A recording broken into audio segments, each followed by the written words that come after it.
We just need, I'm just waiting for a couple more trustees.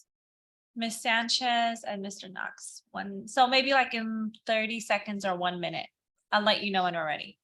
Yes, ma'am. Thank you. Thank you.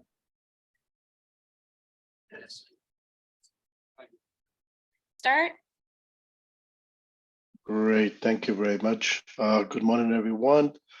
I'm calling the Board of Investment meeting to order today being Wednesday, November 9th. It is 9 a.m. Madam Secretary, would you please make the appropriate announcements and also roll call?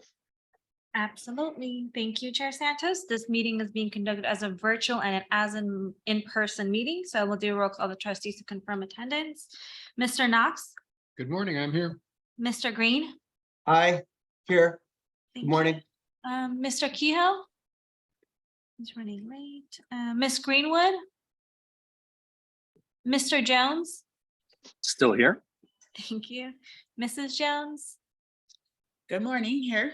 Thank you. Mr. Kelly. Good morning. Thank you. Miss Sanchez. Here. Okay. And Chair Santos. Present.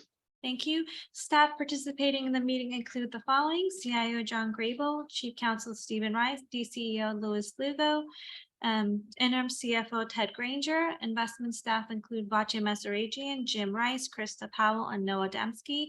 Consultants include Makita Investment Group, Alborn, Stepstone, and Milliman. Trustees, please use the Zoom chat option to be placed in the queue. At this time, we ask all meeting participants to mute their mic until you're ready to speak, and now we may proceed with the agenda. Great. Thank you very much, Linda. Colleagues, if you see me going dark, it's because I'm recovering from an RSV infection. So sometimes I have to cough uncontrollably. So if I'm dark, it's no disrespect. At this point, I will entertain a motion for the approval of the minutes for October 12th, 2022. Mr. Chair, I'll move that, David. It's been moved. I will second that. Any corrections, questions? Mr. Yes. Kelly seconded that. Sorry, I'm not sure if you heard him, Mr. Santos. No, I didn't, but let the record reflect that Mr. Kelly was the second on Thank that you. item. Roll call. Mr. Knox. Aye. Mr. Green. Aye. Mr. Kehoe.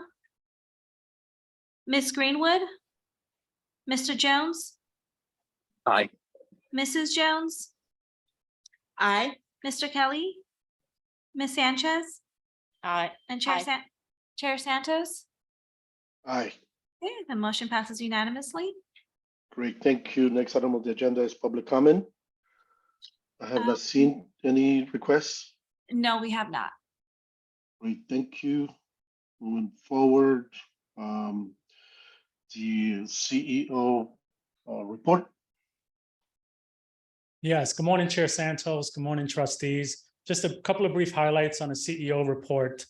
First is the official certification of the safety election. It was certified by the Board of Supervisors on October 18th. And again, we'd like to congratulate Trustee Kehoe, who will continue his appointment with the Board of Retirement, as well as Jason E. Green, our new trustee that will start effective January and assume his role with the BOI as well as the BOR. Also, with respect to our recruitment update, over the last 30 days, we did onboard 5 new staff within our business services group, mainly within our accounting and administrative services division. We are also still in active recruitment for our investment positions. Those are, like I said, active, so don't want to disclose too much information in terms of the status of those particular recruitments. With that, I stand for any questions as it relates to the CEO dashboard, as well as the contents within a CEO memo. Great, thank you very much. And just for the record, that was Mr. Lugo speaking. Mr. Kelly. Thank you, Mr. Chair. Good morning, Louis. I was a little bit confused about the status of the recruitments for investment office, because at one point, there's a reference to a completion date of December 2022. But then later on, there's reference to a contract that still has to be negotiated with the executive search firm that's going to do the recruitments for us. So I don't know how, as of basically Thanksgiving, we don't have a contract in place with the executive search firm. We're going to have someone in December. Yes, so trustee Kelly, we do have a contract now in place for certain investment recruitments. So that is in place and we're working through some of the first of which will be the DCIO position, and we're working through the contents with the particular recruitment firm. So those have been solidified and signed off on. Okay, has the recruitment bulletin been released for DCIO? No, it has not. Okay. That's currently in process. And then elsewhere, you have a chart where you reference some of the positions and you say next to them NA. What does that mean?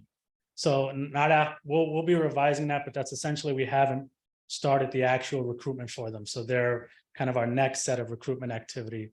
Once we get through, for in this particular case, I know we have active the CIO for real estate. We also have the financial analyst 3 for real estate, as well as ESG position within investments. And there's 5 active recruitments. Once we get through those, then we'll start those other recruitments that are highlighted in the report, but we'll update the report to reflect a better. Yeah, I think pending status. you present a lot of charts and whatnot, but they don't always align with each other, and they don't always align with, I think, what the information John presents either. Specifically regarding principal as well, investment office. Thank you. Ms. Sanchez. Yes, so when we get questions regarding open positions, I've been driving them to the LACERA website. Is that the right avenue for that? Or should I be sending them to the staff directly? What's the process? Correct. All of our open positions that are actively being recruited on is reflected on LACERA.com.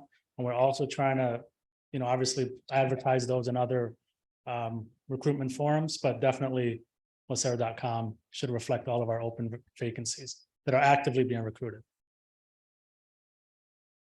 Good, thank you very much. Anybody else? Seeing none, next item is the CIO report. Good morning, Mr. Chair and trustees. Please let me know if my volume is too loud, too soft. It's an adjustment for all of us to be back in the boardroom, but it's fantastic because the weather today, the view after the rain, is probably the best view I've ever seen from here. So it's great to be here. Chris mentioned at the beginning, a thank you to Mel for driving all the slides today. It is complicated, so thank you. And Mel, if we could turn to slide 4, please. And this is one of my go-to slides. Each month I say the exact opposite of what I've been saying the prior month. So I'm going to continue with that this month. I could just say not what I said last month, but these are the results for the end of October. The performance for the LACERA fund later on in the CIO report are very different, given that October was a very strong month. September was not. As it relates to a very strong month, as indicated in the top left, the MSCI ACWI index, that's our global equity benchmark, that was up 6% for the month. Right next to it, the US market was up over 8%.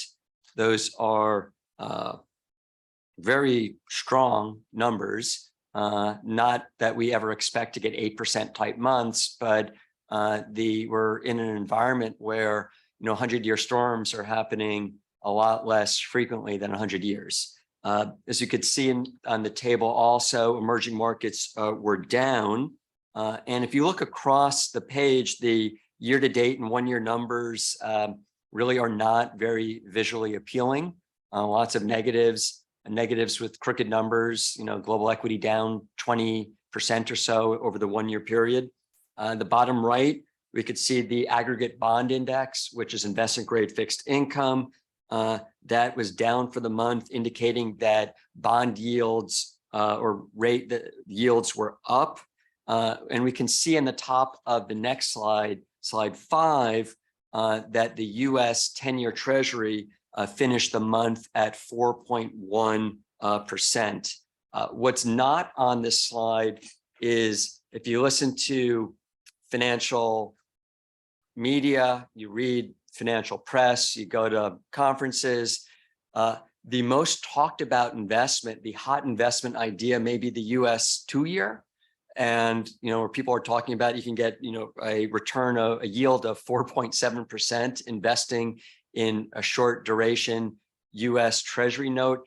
That says a lot about what's happening right now. If the hot idea isn't venture capital, it's the 2-year Treasury, that is astounding. So maybe we can turn to slide 6, please.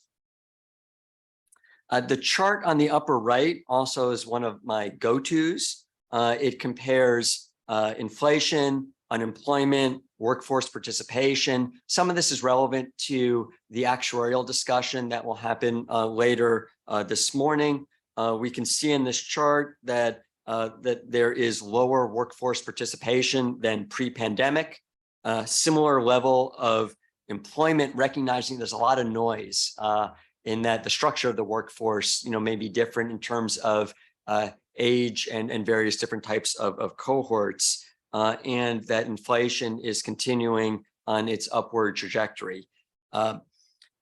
One other aspect of this, prior to the pandemic, we talked a lot about, we were going through what may have been referred to as a jobless recovery. I'm hearing more and more talk about that we're in a job full downturn.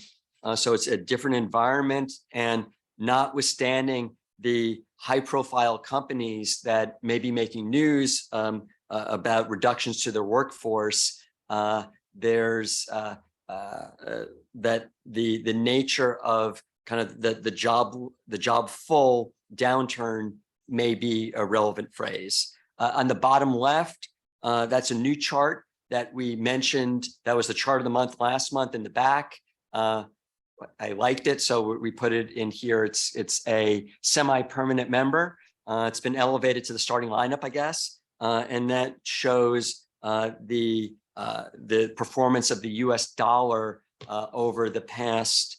I can't quite see on here, over the last year or so, but that has paid literally dividends as it relates to our global equity portfolio as we hedge currencies, and it's provided a nice tailwind.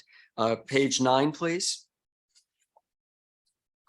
As we can see in the upper left, September was a very tough month. The fund was down 4.8%. I don't like saying down 4.8%, but I said it. Our NAV market value is down to $67.6 billion.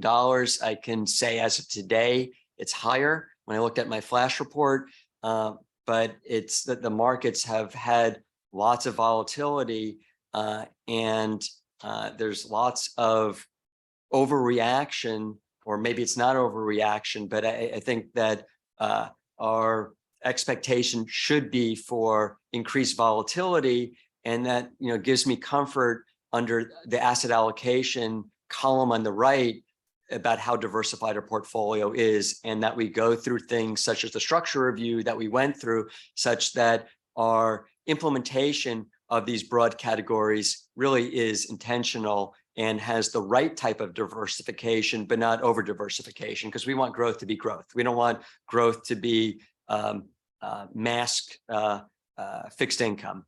And we can see in the bottom that cash, we are at a sufficient level. We finished the month at about $1.1 billion. And I think that the team really does a great job in conjunction with our partners in FASD, just overseeing cash and making sure that, and this really emerged from business continuity exercises that we started pre-pandemic. And I think it really is a strength, an operational strength of the organization that's consistent with our strategic initiatives. Next slide, please.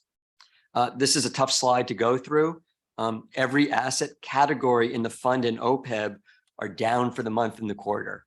I don't know if I've said that before, but that is a tough statement. They're down by different amounts and they recover at different paces, but they're all down. The fund was down for the quarter 3.5%. OPEB was down 5%. If I can maybe extract some positive, and this once again goes back to the importance of structure reviews, is that the fund beat its benchmark for the quarter. The benchmark was down close to 6%. And that positive variance, albeit negative, a negative number, that's material. And if you look, over the last, 5 10 years, we're doing very well compared to our benchmarks. And it's not just that we're picking easy benchmarks, because we review our benchmarks alongside our strategic asset allocation. We need hard benchmarks, but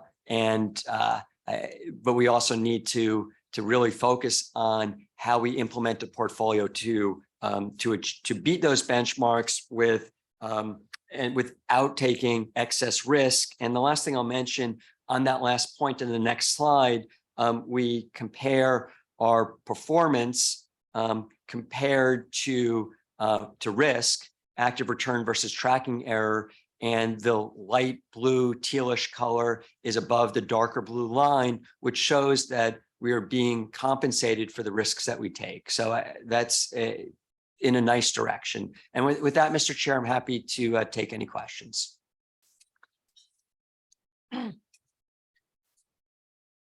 Sorry, thank you, Mr. Grable. Ms. Sanchez.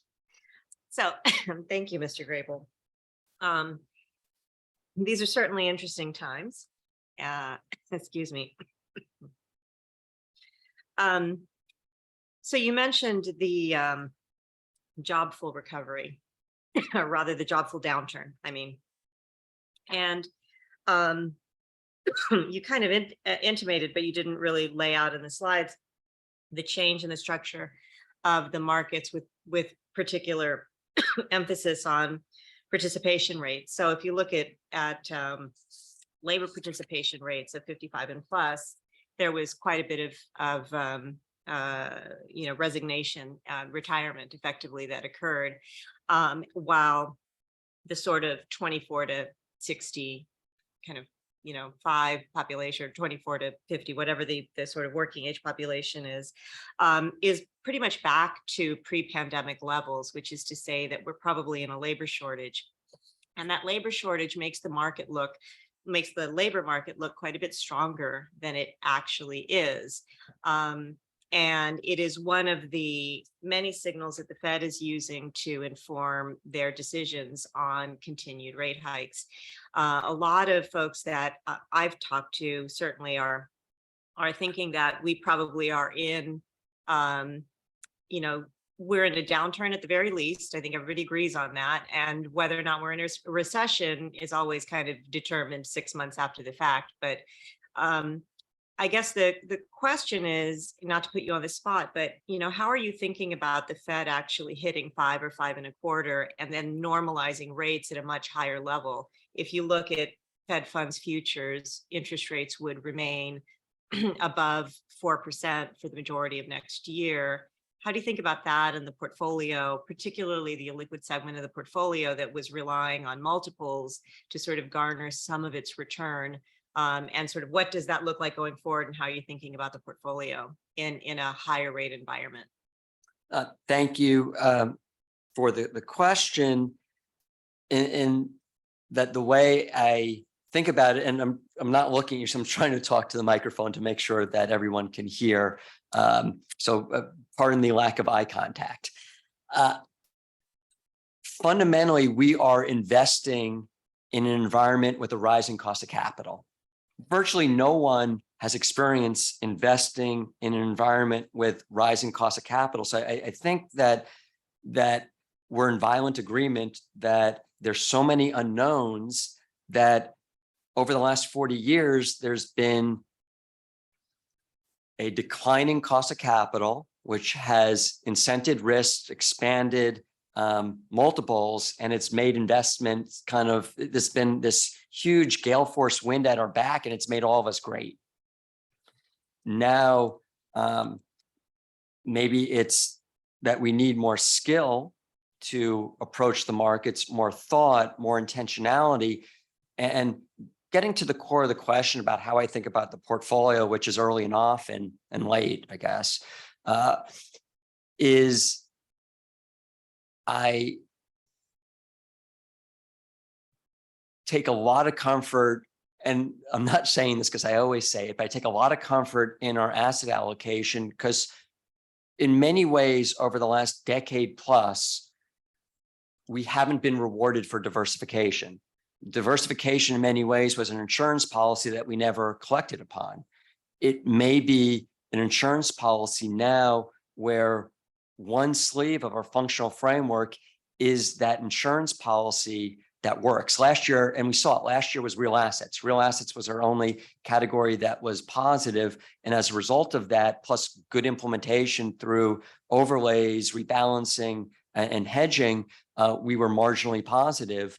But I think that it's really difficult because it's global, the environment, but it's the globalization of capital may be fracturing somewhat, which makes it even more difficult. So I think that everything we do needs to be more intentional. I like a lot that we're doing in terms of, and I'll highlight, in a liquid credit, for example, the separate managed accounts, which are larger relationships with greater transparency that are structured to be much more nimble to take advantage potentially of market dislocations where we just can't do that ourselves. And I think that we're trying in all aspects of the portfolio to maybe not take advantage, because that doesn't sound right, but to position the fund for the benefit of our members in light of the current environment. Where we have capital, for example, in real assets, where we did a secondary purchase of agriculture, that was a good use of our excess liquidity in an environment where others maybe needed to sell. So I think that we may need to, and I'm trying to evolve an answer, a very long answer to a short question. I think we need to evolve our program to really meet the needs of each marketplace and maybe have the right structures in place, the right people on our team, the right information to the board to really to capitalize appropriately for the benefit of our members. I don't know if that answered it. Some thoughts. Thank you. No, that was comforting. So thank you for that answer. And I guess the only thing that I would follow on to that is as you sort of, continue, as you always do, taking a hard look at how you make your investments and your move, our move from allocator to investor, should be one of those times when that should benefit us. I do think that that liquidity will become more of a risk than it used to be. So I would say do keep an eye on that segment of how we're allocating our capital, because we don't want to get caught there.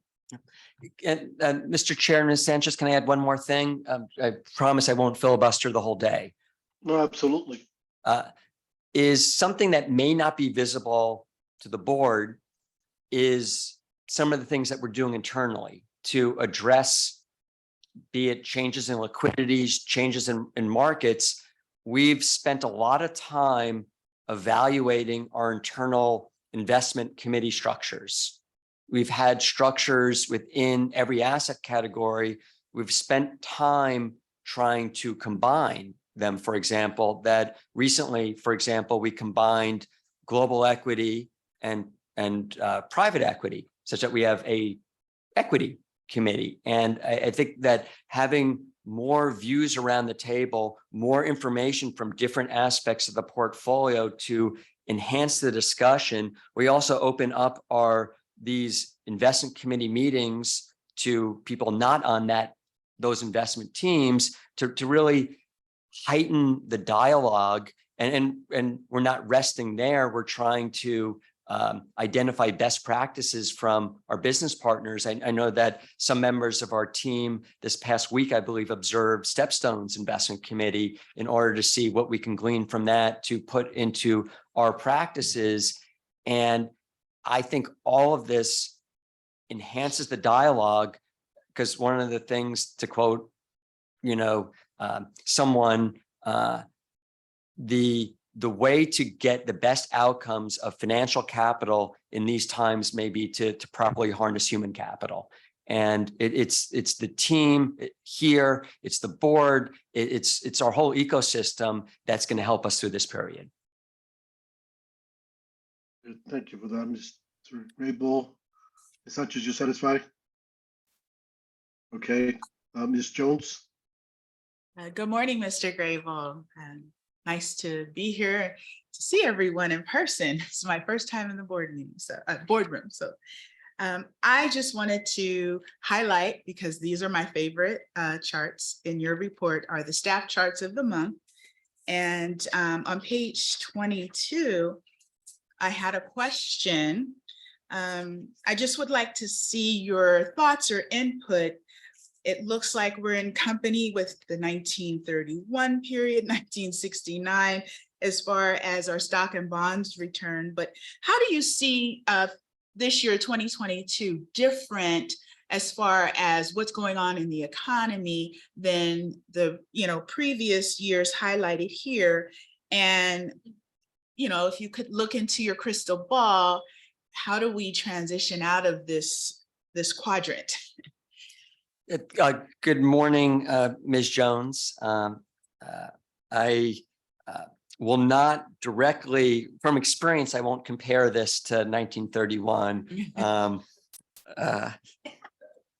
But I think that the charts, I think that they're interesting. Yeah. And I think that the one challenge with historical data is data inconsistency, in that the economy was much different in 1931. If you look at the composition of the S&P 500 back then, it was, well, I'll say it differently. Today, most revenue from the S&P 500 comes from outside the US. Back then, it was, I'm assuming that it was mostly predominantly domestic, and it's probably somebody can fact check me on that. And it was much more industrial based, whereas now the S&P 500 valuations are there are many more intangibles. The sectors are very different, with consumer discretionary, communication services, IT are very different than presumably it was GE, GM, and Standard Oil, or whatever iteration of it was, IBM back then, the railroads, yes. So it was different, and the bond markets were different in that the size of it, A, and B, the holders of those securities were very different. Now, the number of foreign holders of US bonds is rather significant. With that said, 2022 is in a very bad quadrant. I don't want to say something that is guaranteeing movement out of there. In some sense, the efficiency of capital should in 23 to 25 move out of that quadrant, to the extent that capital is efficient and moves to underpriced assets. That the whole principle of everyone fundamentally should be a value-based investor will move it out of there, because there has to be some type of structural mispricing to stay there persistently. But I don't have a good answer as to how we get out of there, other than at some point capital will flow in such a way, and maybe it's the comment I made earlier, somewhat tongue in cheek, about that the attractiveness of the 2-year treasury, that if people are moving capital there, that potentially may create opportunity and attractiveness for undervalued equities. So I think that capital flows may be the short answer to the fix of that. Thank you.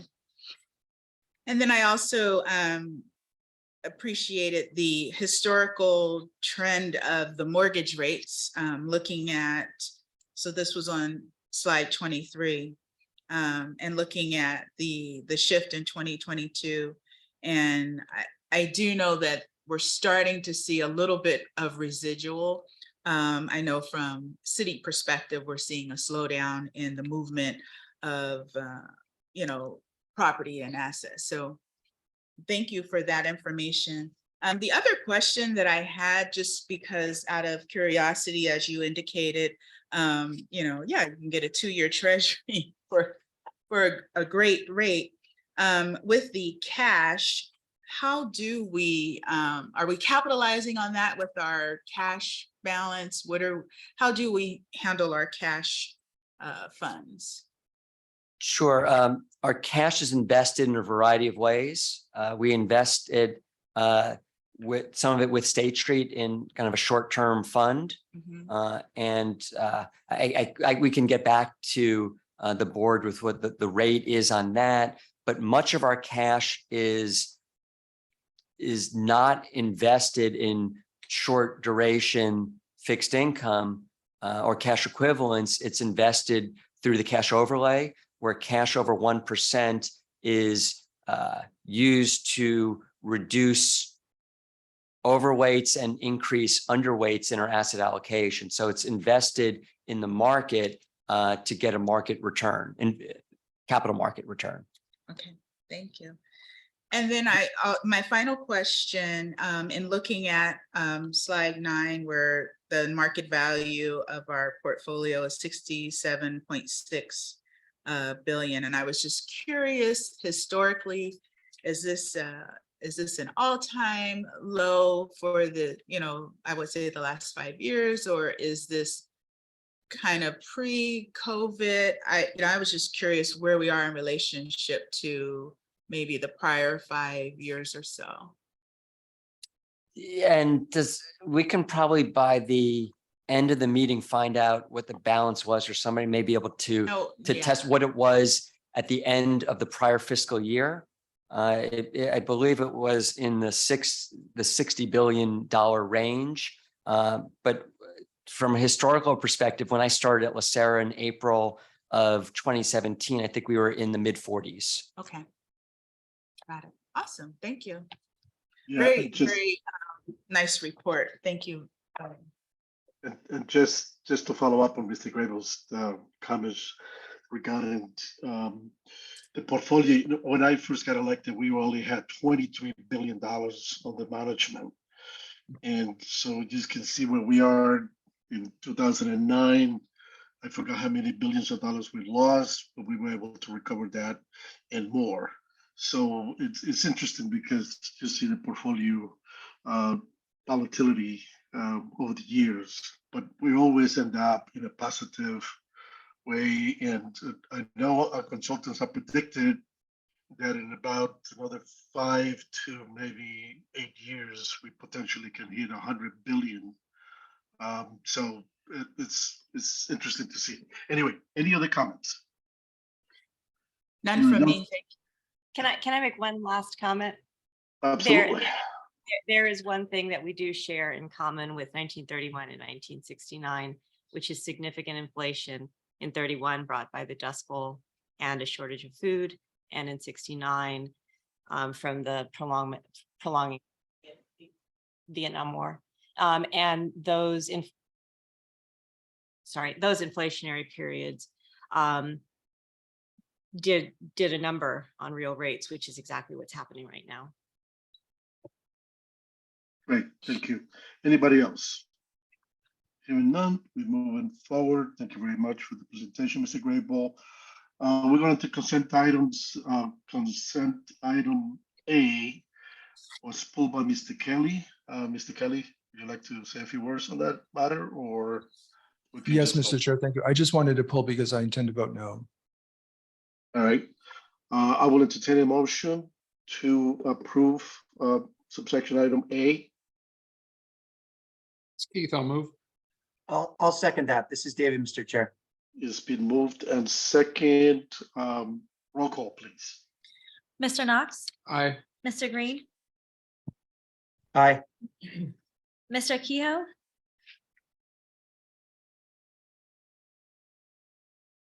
Ms. Greenwood, Mr. Jones, Aye. Mrs. Jones, Aye. Mr. Kelly, No. Ms. Sanchez, Aye. Chair Santos. Yes. Okay, the motion passes with 1 no. I just want to say that I really appreciate our ability to appear virtually. I had all intentions to be there today, but I didn't want to infect any of my colleagues there. So, but I'm still able to perform my duties here. So this is wonderful. Anyway, I will entertain a motion for consent item B and C. So moved. Second. Be moved in second. Any questions? Hearing none, roll call, please. Mr. Knox, Aye. Mr. Green, Aye. Mr. Kehoe, Aye. thank you. Mr. Jones, Aye. Mrs. Jones, Aye. Mr. Kelly, Yes. Ms. Sanchez, Yes. and Chair Santos. Yes, Okay, the motion passes unanimously. great. Thank you very much. We move forward to reports. First report, Mr. Lugo, Mr. Ranger, Mr. Collier, and company. You have the floor. Thank you, Chair Santos. Good morning, and good morning, Board of Investment Trustees. My name is Ted Granger. I'm with LACERA's Financial and Accounting Services Division. And just a quick note, I think I caught the last part of the comment, and I want to report that the fund balance at June 30, 2022 was 70.3 billion. That was our net position at June 30. So I'm here today to introduce our speakers joining us virtually. We have Nick Collier and Craig Glide from Milliman, your consulting actuaries.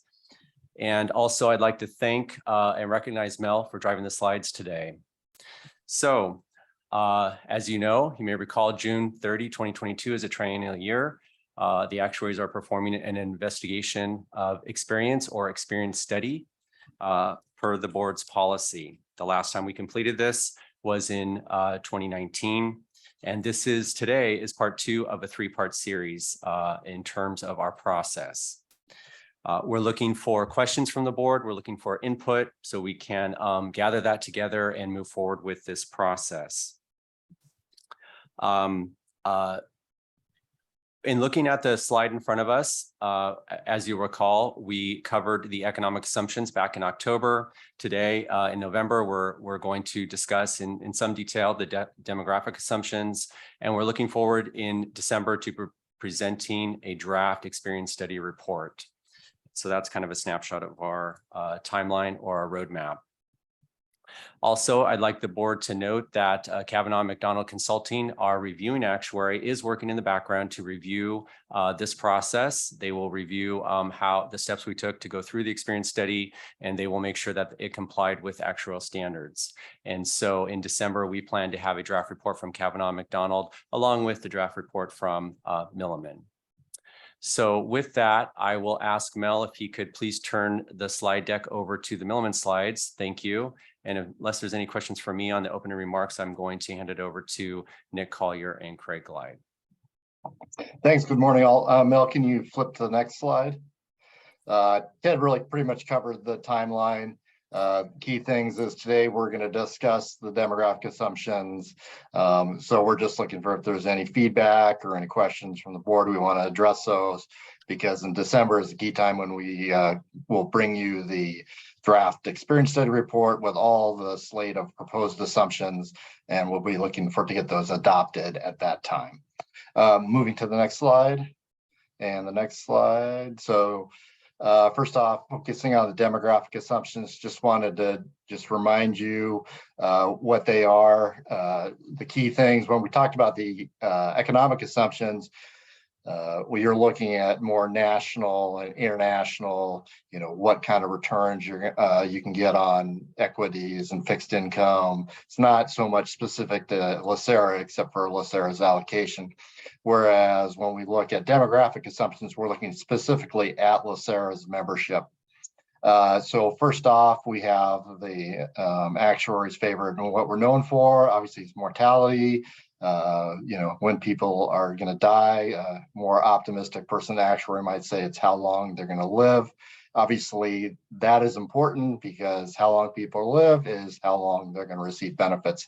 And that's really the crux of what we're doing, is projecting those contributions to adequately fund those projected benefits going forward.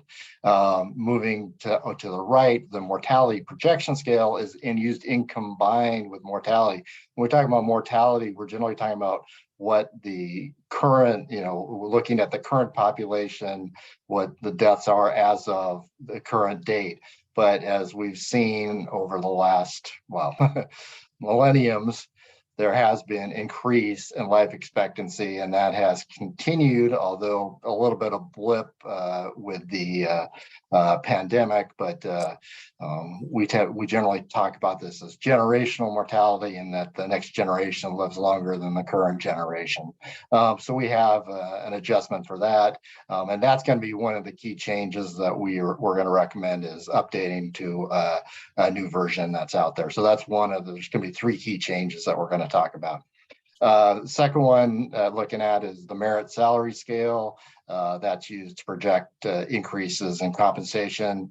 That's due to promotion and longevity. You might think of it as steps, through a member's career. That obviously projects compensation. Compensation is the basis for members' annuity benefits. So that's somewhere we're going to recommend an update, and that's going to be the second key change. Third key change is going to be regarding service retirement. Obviously, that's the probability somebody retires at a given age, and obviously when they retire is going to affect what their benefit, their plan factor, what we project their compensation to be, and ultimately going to be the benefit that we project for them to receive. Lastly is disability. Second to last is disability retirement. Probably if somebody takes a disabled retirement. And lastly is termination, and that's probably if somebody leaving active employment for any reason other than the ones I've just discussed. So that could be voluntary or involuntary termination. Moving to the next slide. One of the challenging things with this study all actuaries are encountering is, particularly for you have the 3-year period we're looking at has a big overlap with a pandemic. Obviously, there were a couple of assumptions that we studied that were really influenced, we believe, at least we've seen that kind of across the board. First, obviously, is there were more retiree deaths than predicted by the assumptions. I don't think that's any surprise to anybody. And secondly, we also saw quite an increase in terminations. Obviously, the great quit or whatever people are calling that. That was LACERA wasn't immune to that. There was more terminations. And lastly, there was an increase in service retirements. And that's another thing we've observed with our clients over the last couple of years. There have been an increase in service retirements. So how did we kind of take that all into account? We did, obviously, we reviewed the results of the current study, but we also considered prior studies, not just when we show you our analysis, we'll show you just the prior study, but we also considered studies the year before from 6 to 9 years ago. So the other things we looked at, because we actually are recommending a few changes, and the other reasons that we're recommending changes are, one is some trends in public retirement systems, actual work, kind of the best practices, and you'll see that change on the service retirement, and also we reflected updated mortality, which is forecasts that we've seen that aren't based strictly on the pandemic. So we've made recommendations based on that. So there definitely there's a few changes there, so we'll want to go through them, and we're definitely happy to take any questions on that. Next slide. First one we want to talk about is retiree mortality. That can be a big ticket item. If you look at the graph on the upper right-hand corner there, this is kind of our traditional showing. We show the blue bars there are the actual experience. So that is at a given age, that's the probability of a member dying, or I guess in this case, probably a retiree dying. And then we also showed those results for the prior study in the dark gray bars there. And if you note, it's some ages, it's kind of hard to see, but you can see the blue bars, not surprisingly, are higher than the black bar, the gray bars.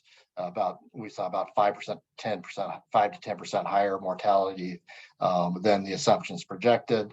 The line there just shows our expected and proposed assumptions, which are basically the same. We're not really proposing any changes. And remember, that's the current mortality. So that's what we're current experience.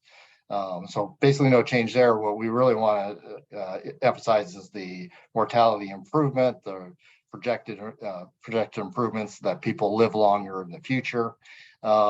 This one, as I said, we've talked about this on a generational basis. One generation lives longer than the next.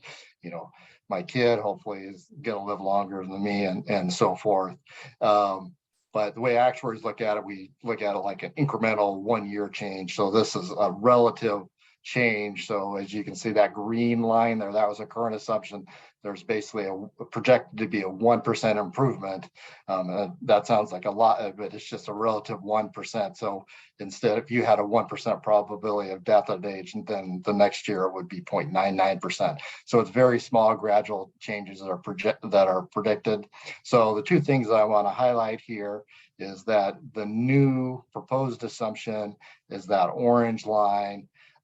It has more improvement at younger ages than the current assumption, and less improvement at older ages. And we'll see that when we talk about the member and employer rates, how it affects them differently. And you can see that in this expected lifetime. You can see that in this going to the lower left-hand corner, you can see the general male is 86.7. That's projected how long they're going to live until. The proposed assumptions is 86.5 versus the current 86.7. So very, very small changes. But if you look at an older person, you'll see that there's a bigger difference. That is, their life expectancy is shorter. But if you go to a younger person, their expectancy is actually going to be slightly greater, and we'll see that when we look at the cost, how that affects things.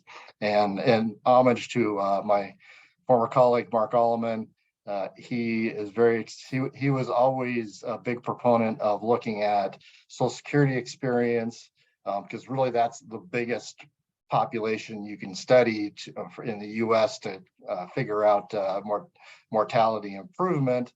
And what you just see here is that in that graph, the orange and the blue lines are almost exactly the same. So this is a table that came from, we didn't create it, but it came from the Society of Actuaries, and pretty much the standard for what most actuaries are using in the public sector. You can see that it's really very consistent with what the experience we've seen over the last mortality improvement experience we've seen over the last 60 years. So we're very comfortable with this recommended approach, and we'll talk a little bit more how it kind of impacts costs.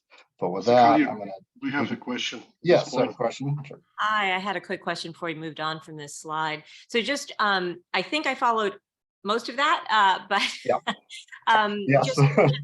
just to explain, so obviously the pandemic years were unusual in terms of mortality.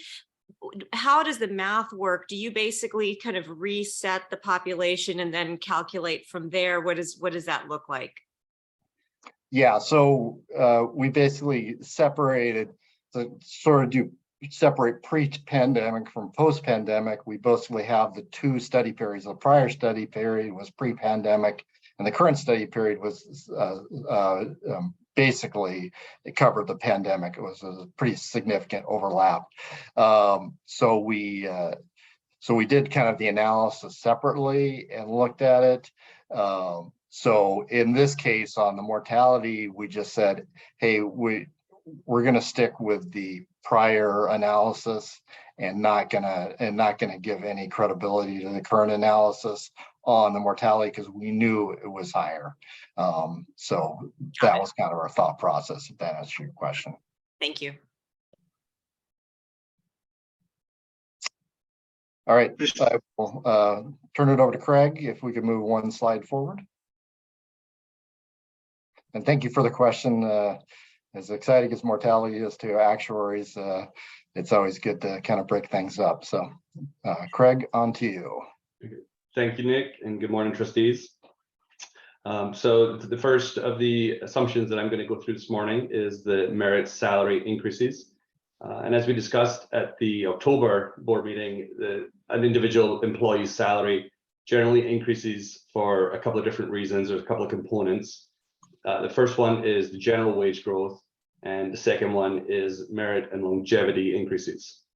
And so the general wage growth, then that's an economic assumption, and so we discussed that one in detail last month, includes inflationary and real wage increases, and is generally an assumption that applies to all employees. So that's an assumption that we assume that all employees will receive. And the current assumption, and we recommended no change to that, is 3.25%. The merit and longevity increases, those are considered a demographic assumption, and those are more employee specific, and they relate to increases that are received by individual employees in excess of that general wage growth. We've typically observed over time that those are fairly highly correlated to the employee's length of service, and where higher increases are generally observed in the earlier years of service, and then as a person progresses through their career, those increases for merit and longevity tend to drop off over time. And that's exactly what we can see in this chart here when we look at the actual experience from LACERA over the last 15 years from 2007 to 2022. And one thing we do a little bit different on this the merit salary increase analysis is we do look at a 15-year rolling period. Nick mentioned we have our analysis where we look at the individual 3-year study periods. And we do that, but we also look at this collective 15-year period for merit salary increases. And we feel like that helps to smooth out some of the short-term fluctuations in salary increases that could be due to different economic pressures and different stages of the economic cycle. So it gives us a better idea, a better look at the big picture of over the longer term, what we might expect for an average annual increase on merit increases.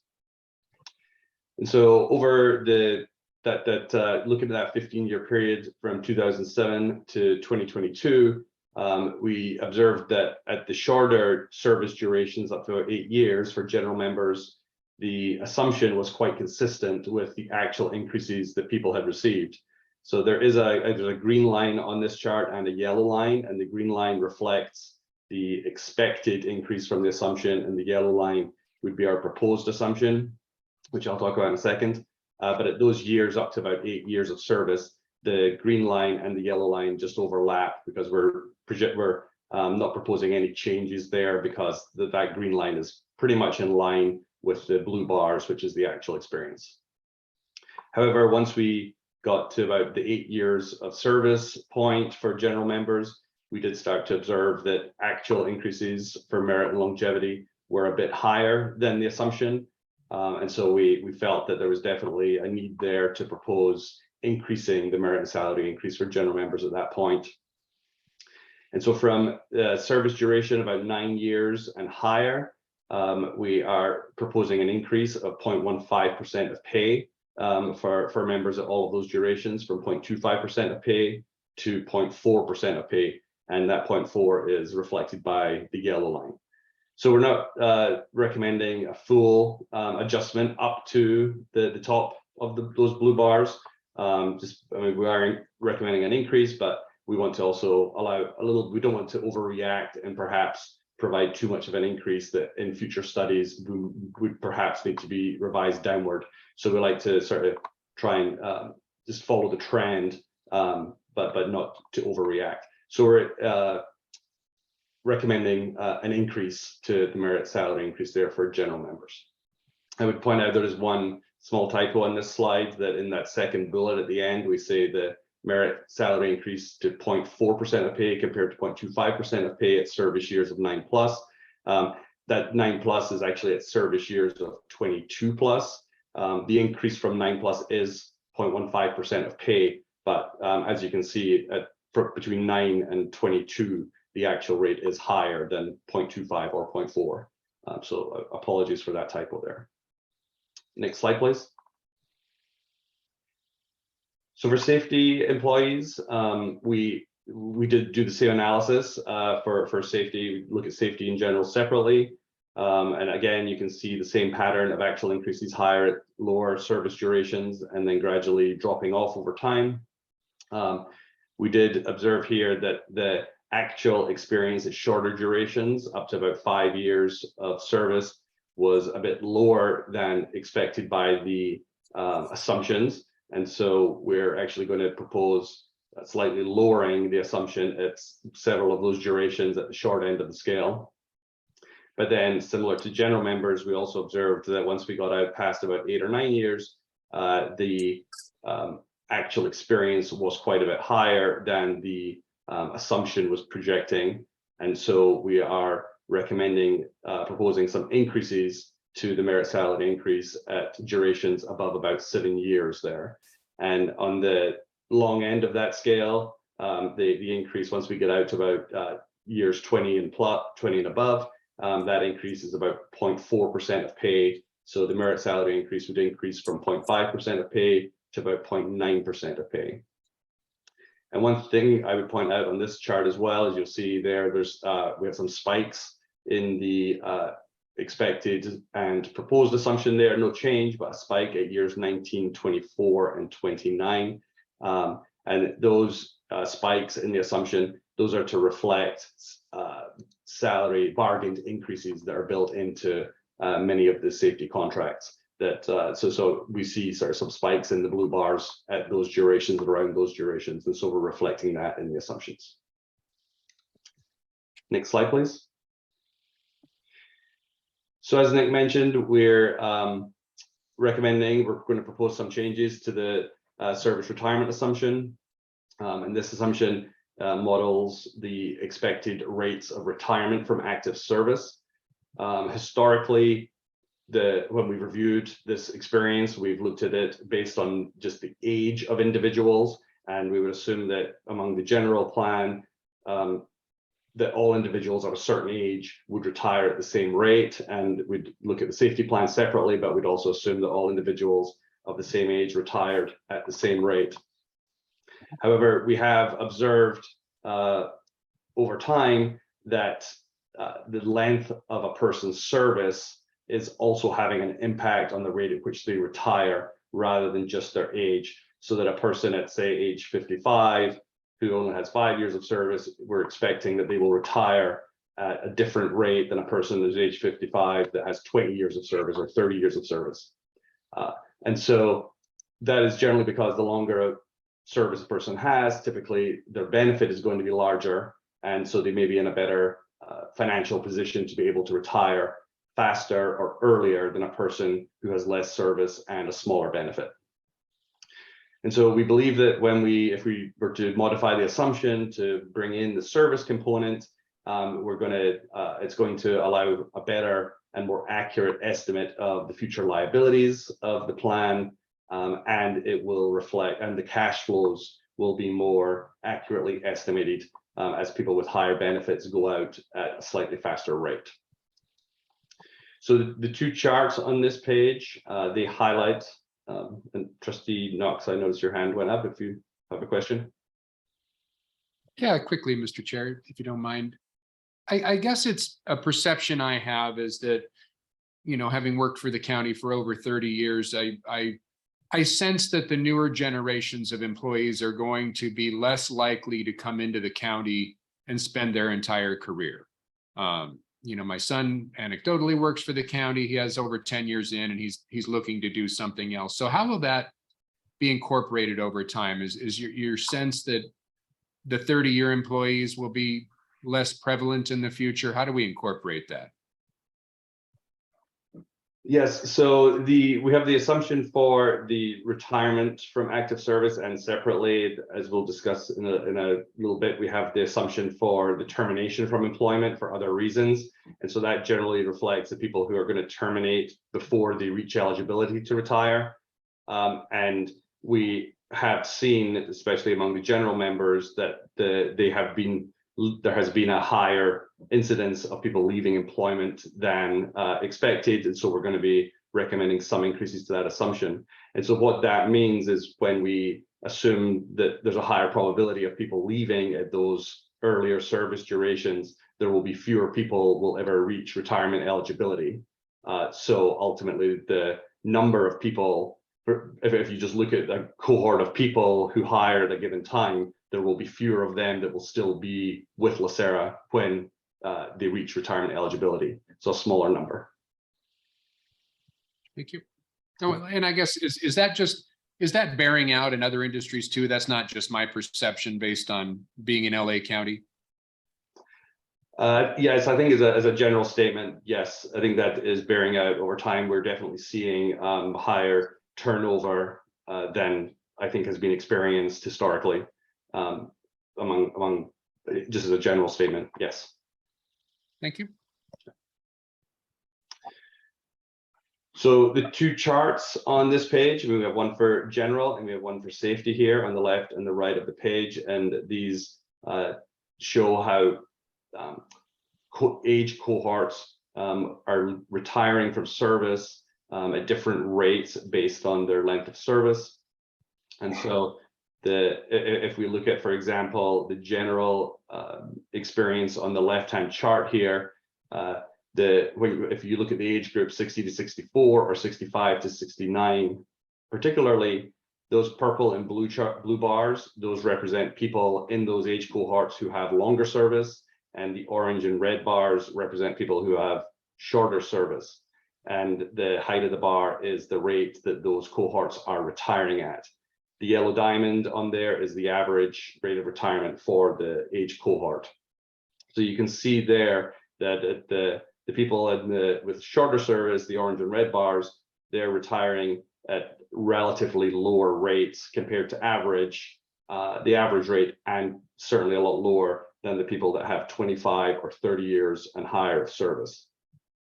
So essentially what we are going to propose doing, and we can look at this on some of the next charts, is that we'll modify the assumption so that people who are in, say, that age 65 to 69 age cohort, we will actually have a different retirement assumption for them, dependent on which one of those service categories they fall into. Next slide, please. So this chart is generally a different way to look at the same data here. The four charts we have, we kind of revert back to our blue bars, green lines and yellow lines approach, but we have the same age cohort and a different chart for people at different lengths of service. And in these charts, the scale is the same, and the green line, which is the expected rate of retirement, it's the same in all these charts, and so it's at the same level. So what you can really see here is that the actual number of retirements in the lower two charts, which is the people with higher service, 25 and above, the height of those blue bars is significantly higher than it is in the top two charts, which represents people with the lower years of service. And certainly in the lower charts, the blue bars are much higher than the expected assumption. So our overall, what we're going to propose is that the retirement assumption gets lowered for people with less than 25 years of service, general members, from that green line level down to the yellow line level. And then for people with more than 25 years of service, we are going to recommend an increase in the rate of retirement for those individuals. Next slide, please. So this is the chart for general members, where we take all those data points and we're aggregating them back together just into the overall population of general members. So we are factoring in if on the proposed assumptions here, if people had that different assumption, that's factored into the yellow line here. But similar to other charts we've seen, as you can see here, the light blue bars is the experience for the 2019 to 2022 period, and the darker bars are for the 2016 to 29 period. As Nick mentioned earlier, we have seen significantly higher numbers of retirement in the 2019 to 2022 period than we did in the prior period. So overall, our proposed changes to the retirement assumption is going to result in increases to the service retirement assumption, but we're not reflecting all of the experience from 2019 to 2022, but we are increasing the assumption to the point that it's still supported by experience that we saw before the pandemic period, so for the period 2016 to 2019. So again, we're kind of reflecting that, but not going all the way, just as we look to see how experience plays out over the next few years, which I mean, it is kind of volatile right now and could continue to be a bit volatile. Next slide, please. So we have a couple of charts here for safety members that are the same format as that we looked at for general members. I think the key here is that overall the pictures look the same. For safety members, the rates of retirement for people with lower service is lower than it is for people with higher years of service. And so our proposal here also is that we will lower the retirement assumption for people who have less than 25 years of service, and we will increase the assumption for people who have 25 years or more service. Next slide, please.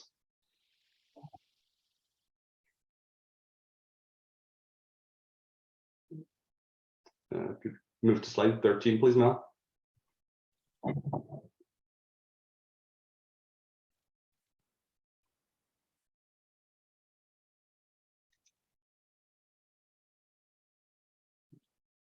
Okay, thank you. And again, similar to the chart we looked at for general members, this is aggregating all the experience for safety members again. And so you can see there are some changes in the proposed assumptions compared to the expected assumptions. Once again, any changes we believe are supported and are consistent with the 2016 to 2019 data. And they're not fully reflective of the recent high experience that we had. Yeah, and I just we spent a bit of time on the service retirement because when we look at the potential financial impact, we'll see it has the biggest impact on the employer rates. But as Craig said, really it's a better predictor of liabilities and it's a better predictor of cash flows moving to this method. And I think that's why it's really becoming best practice among public plan actuaries. Just for reference, CalPERS actuaries are already using this method. I know in the 37 Act space, we've moved our clients to this. Chiron, their clients, I think have pretty much all moved to an agent service approach, and Siegel is at least partially reflecting this. So you're definitely in good company with this change.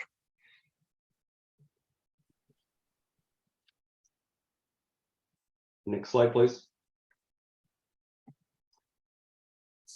So this is now we're looking at the termination from employment assumption. And as we mentioned earlier, this refers to the rate at which people leave the workforce for reasons other than retirement, death, and disability. And so generally it's capturing all the people who leave prior to retirement eligibility. Similar to what we talked about for retirements, overall, there was a significantly higher number of people who left employment during the 3-year period, 2019 to 2022, than were expected by the assumptions. It was about 45% more terminations than were expected by the assumptions. And so when we looked at the data, for general members, we definitely saw that there was some a pattern here with the prior period experience. So the dark blue bars here reflect the prior period experience. So although it was higher this time, there was still a pattern, and our assumption was perhaps lagging that actual experience for those 6 years, especially for people with up to 10 years of service. So we are going to propose increasing the assumption for the rate of termination from employment for people up to about that 10-year, until they've reached about 10 years of service. Again, we're not fully reflecting the experience for 2019 to 22, but we are bringing up to sort of at least fit the pattern and the levels that we experienced over the prior periods. After about 10 years of service, we're actually recommending some small decreases to the assumption. And that's just based on the actual experience we've seen. Again, we're looking a lot at the 2016 to 2019 period and paying attention to 19 to 22, but not relying on it too heavily. So generally it appears that people are leaving at a much faster rate in those first 10 years of service with LACERA, but once they get past 10 years, general members at least seem to be leaving a bit slower, sticking around after that point. General Plan E is not shown on this in this presentation. It's a much smaller group than the active member General Plan D and G. We are going to recommend some minor changes to Plan E. We don't think they're going to be very material. Well, they're not going to be very material. But the change is going to be that there'll be some small increases to the rates of termination for people once they reach 8, 9, and 10 years of service. So they're going to be modest increases, and as I mentioned, they're materially cost impact wise, they're going to be fairly small compared to, especially compared to this change for general D and G.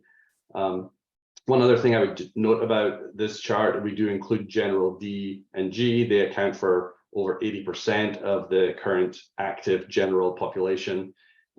Because Pepper Plan, which is the General Plan G, because that became effective in 2013, essentially what we see in this chart is that the experience that we show for the first 9 or 10 years is essentially largely attributed to the General Plan G members, whereas the General Plan D members, those would have had to have entered prior to 2013. So most of those members, the vast majority of those members, have more than 10 years of service at this point. And so they account for the longer durations on this chart. So we kind of, the first half of the chart is really general G, and the second half is general D. Over time, that will become more and more weighted on general G. And we may observe some changes in experience over time just due to the different benefit structures of those plans, but those will be reviewed over time in future studies. Kelly has a question. Thank you, Mr. Chair. Mr. Glide, some of your comments suggested that the employee has a role in the termination, specifically in certain periods of employment, but terminations are not always driven by employees. They're typically driven by the employer. Yes, the terminology. Yes, I understand the terminology. I understand your question based on the terminology. The determination from employment, we are combining all voluntary and involuntary terminations from employment.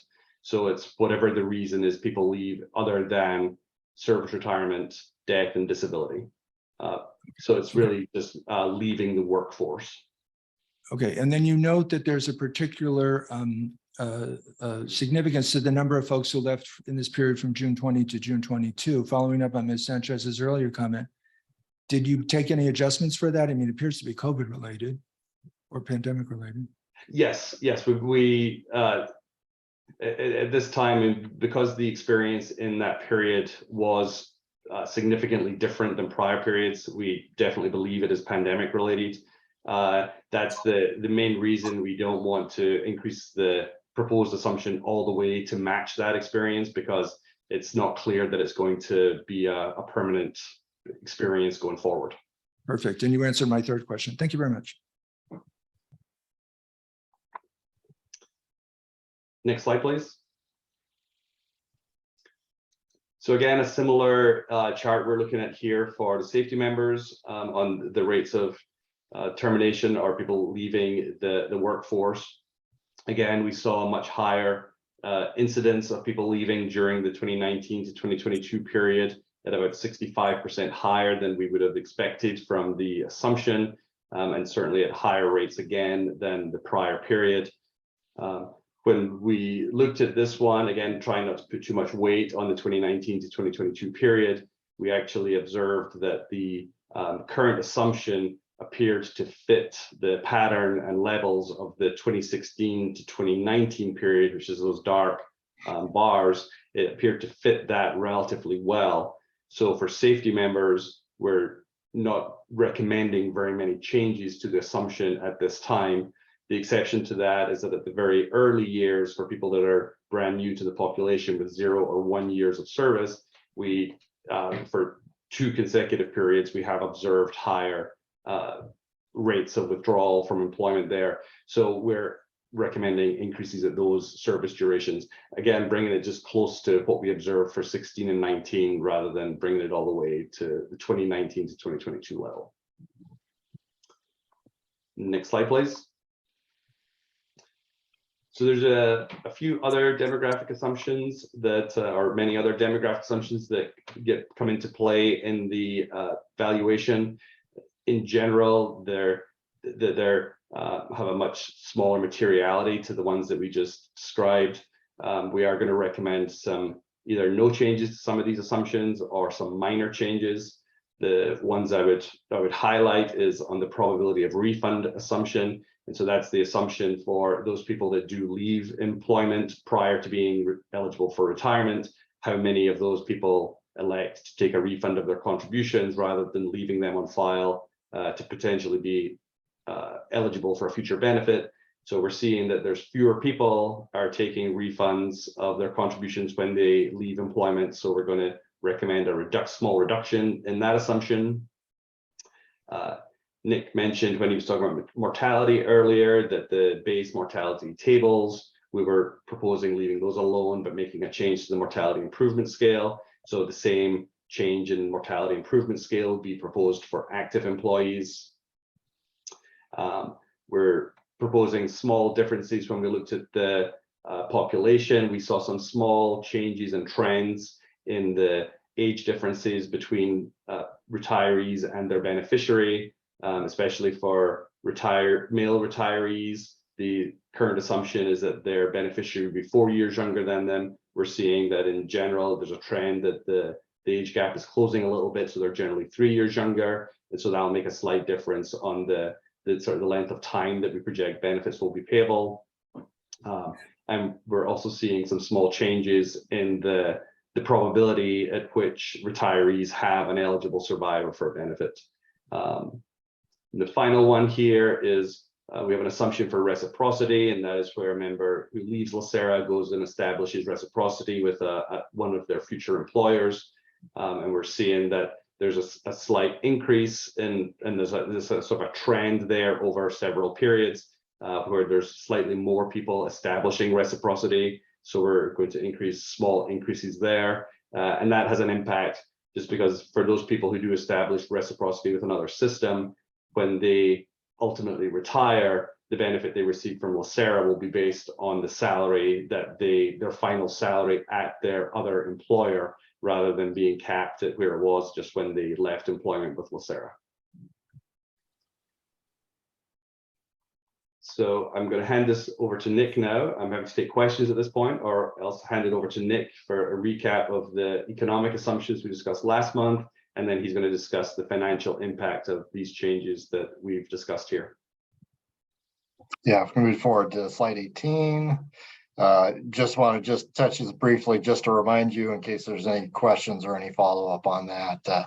Obviously, the big one is the investment return assumption, and we're proposing no change. We talked about as of a lot of capital market assumptions are just as of January 1st, 2022, and they were projecting, if you combine that with LACERA's target allocation, projecting lower than 7%.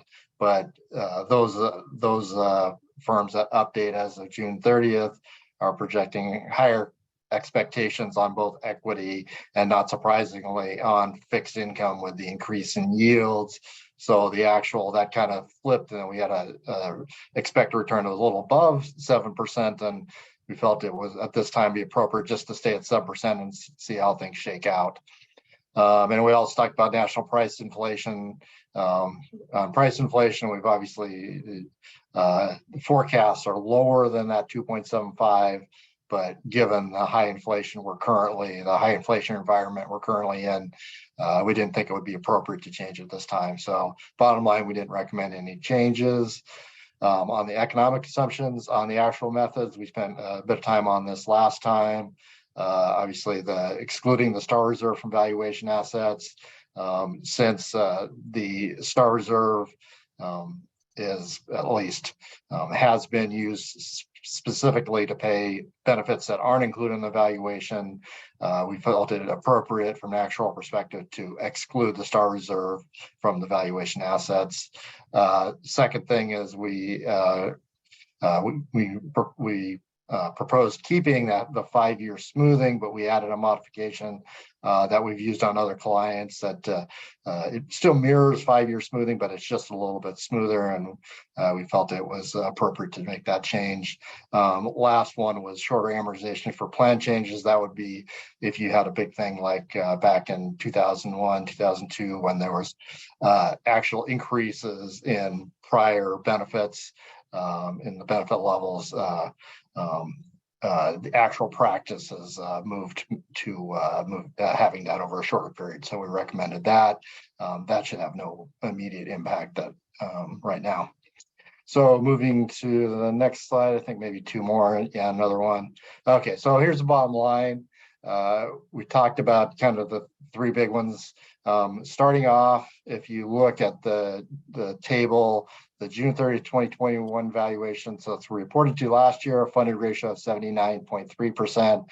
That is, your valuation assets are about 20% less than your accrued liabilities. And then the contribution rate, which is payable, is payable this period, this fiscal year, of 24.5%, which translates to about $2.2 billion. Then we projected that forward. Our estimate as of June 30, 2022, without the changes, some small changes, a nice increase on the funded ratio. Last time we also talked about the actual method changes. The stars, the biggest one, was about a 0.5% increase. I'll focus on the employer contribution rate because obviously that has the most tangible impact. And that it was about a 0.7% increase due to those method changes. Economic changes, no changes recommended, so no change there. Moving to the demographic assumptions that we spent a little bit of time to talk about here. First off, the merit salary increase, that has about a 0.7% increase as a 0.7% of pay increase in the contribution rate we're estimating. Obviously, higher projected salaries result in higher benefits, which higher projected benefits, which increases liabilities. Service retirement, as we said, we felt that the approach that we're proposing provides a better projection of when people are going to retire based on service levels. That one did have a pretty significant impact, as I alluded to, about 1.1% of pay. Mortality had a decrease, and that's because, as we said, the really small changes in expected life expectancies, but it really depended on what age you are. LACERA has a very large retiree population, and that one we're projecting shorter life expectancy. So when we crunched all the numbers, that we're projecting a decrease to that change, and then all the other assumptions, another about 0.2% of payroll decrease, and that's primarily the termination assumption changes that Craig talked about. So overall, all the demographic assumptions, if you add them all up, is about 1%. So that takes to a total change of 1.7% when you include the methods, a 1.7% of pay increase, which is about 1.4% where we were last year, because we're projecting a small decrease this year without the changes. And the funded ratio stays pretty level at 79.3 to about 79.7%. And I caution that all these are estimates based on the June 30, 2021 valuation. I think the relative changes should be pretty close to what we're estimating, although our estimated June 30, 2020 valuation could move a little bit up or down, but this should give you a pretty good ballpark of what the numbers will be. So if there's no question of that, I'm going to move to the member rates on the next slide. Thank you, Mel. Looking at the chart on the right, you can see the first column there with numbers, the change in member rate. Those are all plus numbers. They're plus about 20 basis points, about 20 on about 0.2% of pay for general D for either. And we showed in entry age 25 and 35. For general, 35 is kind of a more typical or average entry age. And you can see that translates to about a $15 or $20 increase in the contributions per month based on an average salary. Looking at safety, we're looking at safety B, obviously looking at legacy members here. Safety typically has a younger entry age, so more focus would probably be on the entry age 25. That one had a bit of an increase of almost 0.4% of pay. And the older people actually, well, the older entry age people, entry age 35 or before, the increase was much less, about 0.14% of payroll. Pepper members are projecting pretty small increases on general side, 0.1% of pay, and safety, we're actually projecting no increase. And if you go to the graph on the left, we kind of see, we just kind of broke it down just to give you a feel of what assumptions were kind of driving these changes. You see the purple, that's the merit salary increase, higher pay, higher benefits. So that resulted across the board in some level of increase in the member contribution rates. The blue line is mortality. And as I talked about on the employer side, interestingly enough, it caused a decrease in the employer pay, but because that's kind of weighted towards the retirees. But when we look at the active employees, they're younger, we're actually projecting slightly longer life expectancy. So it actually had generally a pretty small increase. You can see on the legacy members, general D are the first two at 25 and 35, and safety B 25 and 35. And that orange dot there, that's the total increase. If you remember the way the member contributions are for the legacy members, it's pay, investment return, pay, investment return, and life expectancy. Those are the three drivers of the base member contribution rates. So we didn't change investment return. So those are the only two things that affected that. But when you look at the Pepper members, they're one half of the normal cost. So that's the total value of benefits being earned. So all the assumptions apply there. And we see, interestingly enough, the service retirement actually caused small decreases, and the termination assumption primarily on the other caused small decreases represented by the red and the green bars. So that's why we see very small changes on PEPRA. Once again, caveat that this is as of June 30, 2021. So the PEPRA, there will be some differences when we get in the new population in there, but we would expect you would see small increases or possibly a small decrease on the PEPRA members. We definitely, on the legacy members, you're going to see some increase. The base member rates those will not change from what our estimate will be. But if you remember, members pay for the COLA, so we'll factor that in. So these numbers will move a little bit once we reflect that. But this should give you a pretty good idea of what we're looking for, what we're looking at on possible member rate increases. Mr. Collier, we have a question, Mr. Collier. Sure. Ms. Jones.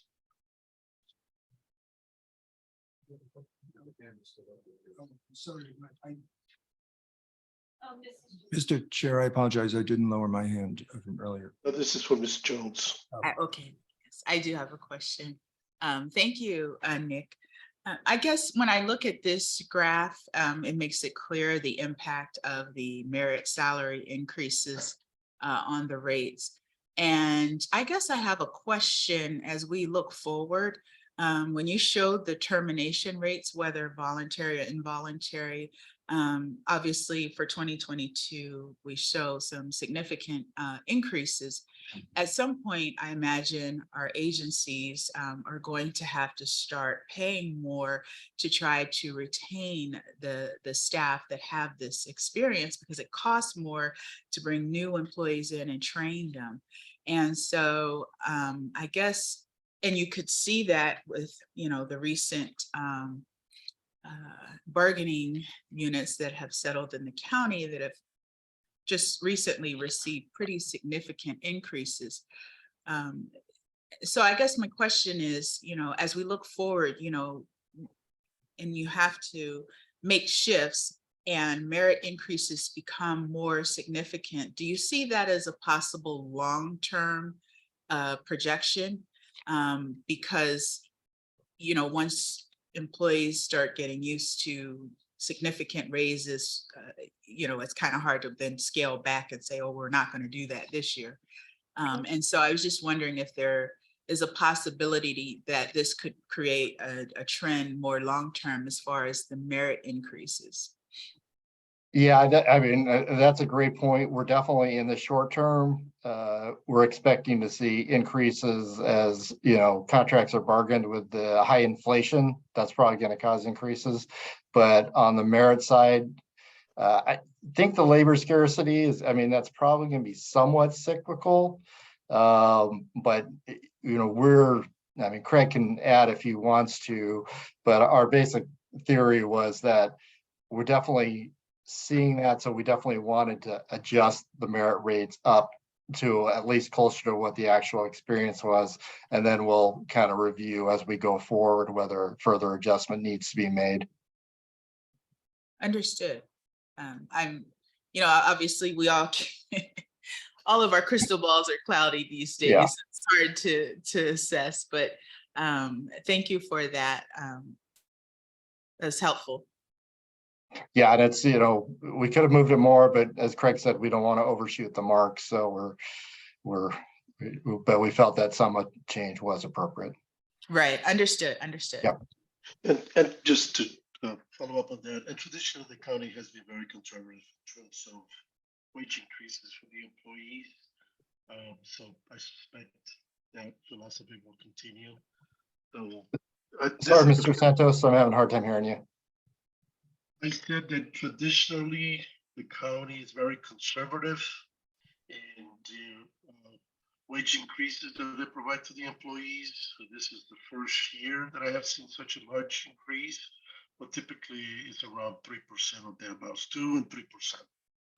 So I don't suspect that there will be major changes in how the county goes about recruitment and retention. That's just my view. Thank you, Mr. Collier. All right, thank you. Ready to move on to the conclusion, I believe. Yes. So bottom line, the demographic, you know, as we're always continually adjusting our model to try to best project what's going on in the future. Hello, can you hear me? And so what we've tried to do is adjust, as we said, you know, take into account the pandemic impact, but not react to it too significantly, particularly on the mortality side. So what we have is we have the merit salary increases, which have a bit of an impact, as we talked about. Just for reference, you know, obviously LACERA is, you know, one of the bigger employers, but we do look at other employers around California, and we believe our the merit salary increase assumption is pretty much in line with what they are at. Retiree mortality, no changes to the base tables. We are adjusting that projection scale to a more current version. It should move things a little bit between retirees and actives, but not a huge change. Service retirement change is the biggest change to reflect the impact of service on people's retirement decisions. And then the other demographic assumptions, as we said, had very minor impact. So that concludes our presentation. I would definitely appreciate all the questions. And we're ready to take any more questions if you have them. Mr. Kehoe. Thank you. I do have one last question. So on slide 21, the previous slide, it had showed a increase in members' rates for those that came in, safety members that came in at an earlier age, and those who came in at a later age had a lower increase. So can you just explain that to me? Because usually I would think it'd be the inverse, but yeah, it's directly related to the change in the assumptions that we're proposing. As Craig talked about, what we saw were bigger increases later in a member's career, kind of 20 years and on. So the way the formula works is that you enter the formula for calculating the base member contribution rate for legacy members is you have your entry age, and then you're assumed to retire at a specific age, either 50 or 55, I can't remember. But if somebody enters at 35, they're going to have been assumed to retire before those bigger increases that we've recommended take effect, because they'll have retired by they hit 20 years of service. So that has a less impact. But when somebody who's 25, if they go for 55, then they're going to go, well, 30 years. So they're going to have that higher increases at 20 to 30 years. Got it. That's very interesting. I wouldn't have anticipated it, but it makes sense when you explain it. Yeah, it's more of a function of the calculation. Thank you. Right, any other questions? Concerns, objections? Hearing none, Mr. Collier, please move forward with the recommendations. If there's no objection, and we're looking forward to hearing your follow-up in the future. Thank All you right, we very look much. forward to talking to you one more time next month when we'll present our formal report for adoption. Great, thank you very much. Thank you. Just want to make sure that everybody can hear me. Yes, okay, great. So moving forward, we have reports C, D, E, F, and G. Is there any question? They're all for information purposes only. Any questions on those? Seeing none, we moving forward. Items for staff review. I believe there's none. Ms. Jones has a question. Oh, Ms. Jones, sorry. I did have a is that the OPEB trust unitized fund structure? I think I understand the shift. Could we get just a quick explanation? Yes, Chair Santos, can I take that? Absolutely.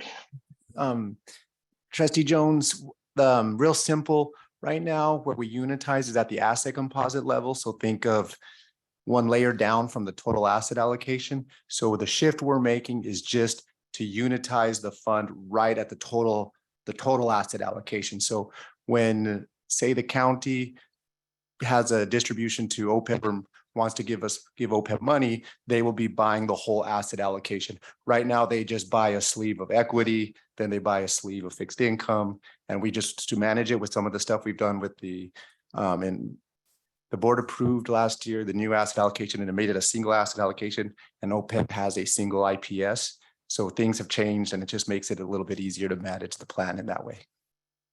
And then I also assume that it makes it easier for tracking purposes as well. Correct. Okay. Yes. So Understood. operationally, it makes managing that plan a lot easier. Right. Understood. Thank you for that. No problem. Thank you, Chairman Santos. Thank you, ma'am. It's operational efficient, Mr. Perez, but I suspect an accounting nightmare, but that's the problem. But thank you for that. I really appreciate that. Any other questions? Seeing none, moving to items for staff review. Linda? I don't have anything. Okay. Items for future agenda. Nothing to report. Thank you. Go to the order to roll call, please. Sure. Mr. Knox? Good morning, everyone. I just wanted to say thank you to staff for the presentations. Also, thank you for all the efforts in getting us back to the boardroom. The setup here is really nice. I don't have to squint and look at a tiny little screen anymore, which is helpful. The other thing I was going to say, boy, if I could take that 86 years old as my mortality rate, I'd book that today. So looking forward to that. Thank you. Mr. Green? Good morning. Thanks, everybody. Really appreciate the presentations today. I would just be curious about how those employees got those incredible salary increase raises. Who is behind that? What group? That's a joke, everybody. By the way. So, but really terrific. And I just really appreciate the conversation. And I think it's just, I was looking at the presentation and looking at and thinking about the work that our staff and our board does. And, you know, you really make people's lives better every single day. And you make sure that they have a secure retirement. So I just want to say thank you to our staff and thank you to Linda for keeping us on track. Really, really just deeply appreciative of all the work that gets done. I have to, you know, I work with our LA County members every single day, and I want to express their gratitude because even though the thank yous don't get said as much as possible, I really appreciate the work you do. And finally, 22 years ago, I married the love of my life. So I want to say happy anniversary to my wife and give her a huge shout out because she's the most patient human being in all of LA County. So thank you, Saudi. Thank you, Mr. Chair. Thank you. Mr. Kehoe? Great, thank you very much. Congratulations to Mr. Green for 22 years. I just want to say thank you very much to staff for all the hard work on this. And I hope that we are doing focusing on messaging, because once we do adopt these, there'll be a lot of questions. And I always, every year, end up with lots of phone calls and people not understanding why their rates increased, even though that they're relatively minor. So hopefully we're looking at messaging to both our labor partners as well as to the members themselves. Thank you, Mr. Kehoe. Mr. Jones? Yeah, greetings from Sackers off on the corner here. I've very much enjoyed the presentations, the staff preparations for this.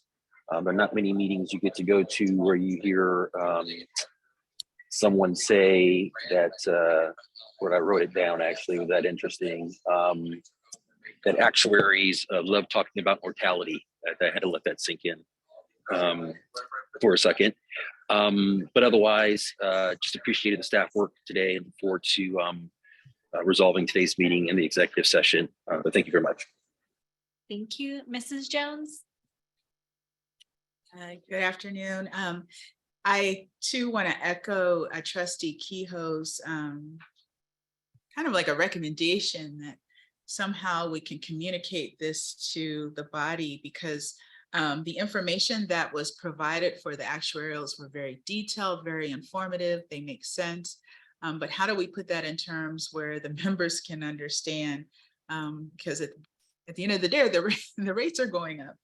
I also, although our investment report showed a negative return of -4.8%, I also acknowledge that there are a lot of other pension funds out there that are experiencing returns that have a greater loss than this. So I don't know if in maybe our quarterly report, we have this analysis. I think I've seen it in the past where we can compare some of the other pension funds returns, because I do want the members to know that LACERA is really doing a fantastic job despite the economic times that we're experiencing. That, you know, everybody is going through this right now, but you know, the work that's being done to mitigate this loss and to minimize it is actually phenomenal. And so it doesn't always show on paper, but it would be nice to somehow be able to communicate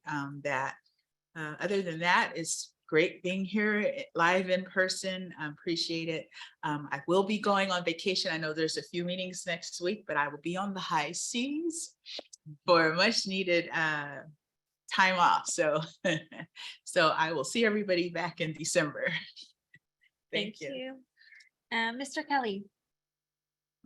Thank you. Good morning. I had a few comments. This week I participated in a webinar organized by Makita, our consultants, entitled Women in Leadership. I thought it was very well done. And so I'd like to thank our consultants for walking the walk in their diversity inclusion efforts.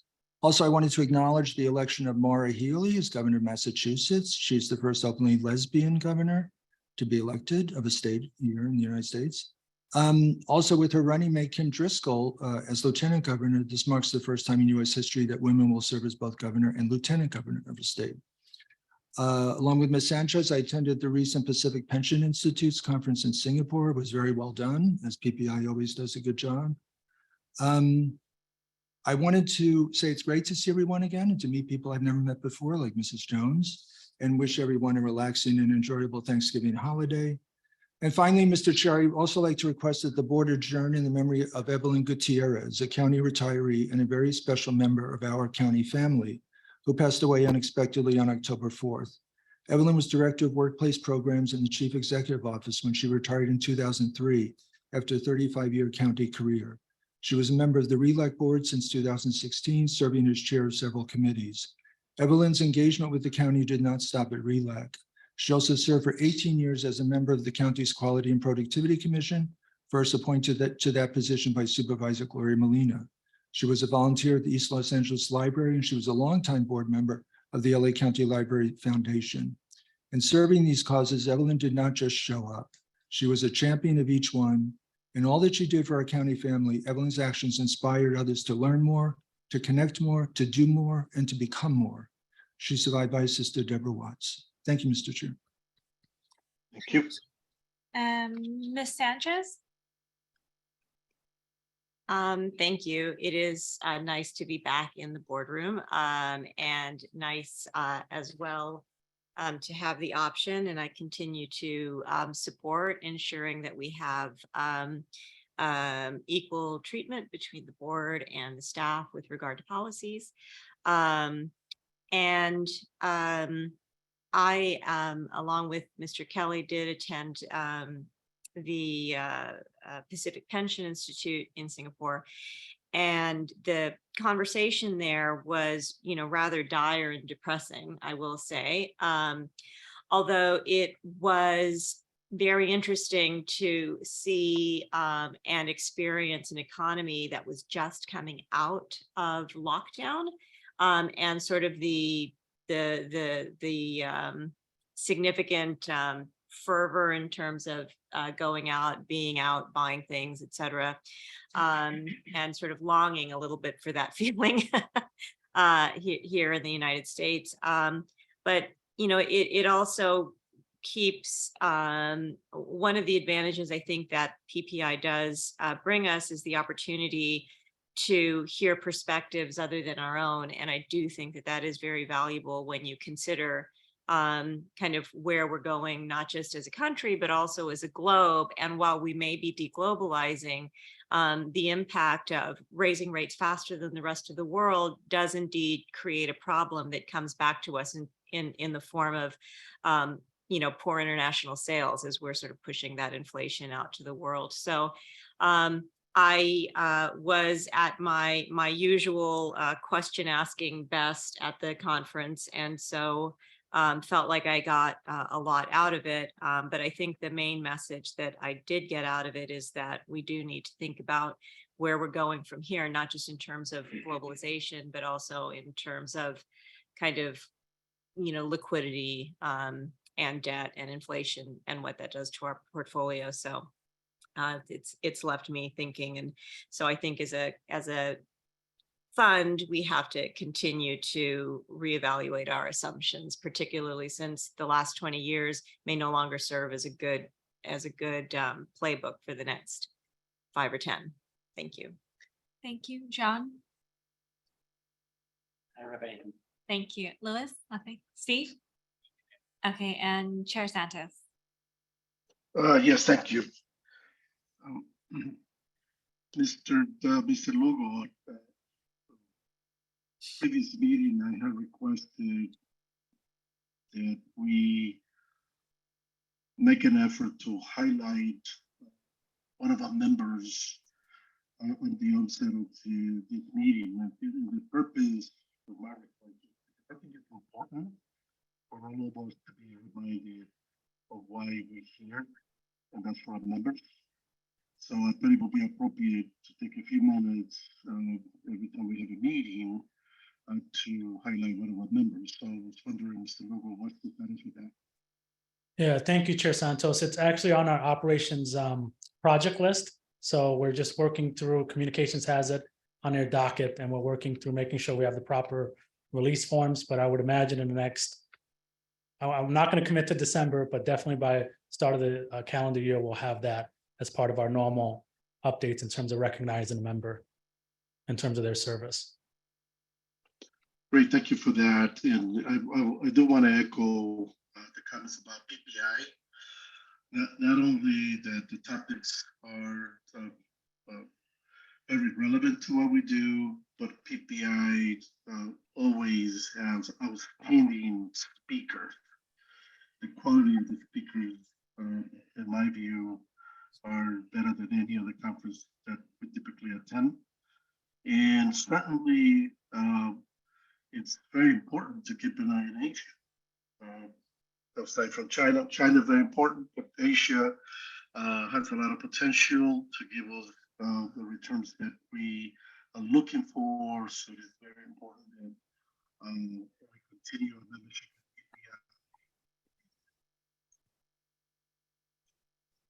Mr. Santos, you're cutting out. Okay. Yeah. All right. So with that, thank you to the staff for the great presentation. At this point, let's take a 10-minute break. Okay. All right, thank you. Mr. Santos, Yes. Yes. do you mind if we, if anybody has any questions regarding item 10B2? Because that's for information only. If we do that first before the county item, just so we can keep the investment staff in the room. Yes, just remind me when we come back from the break. Yeah, if anybody has questions regarding that item. All right.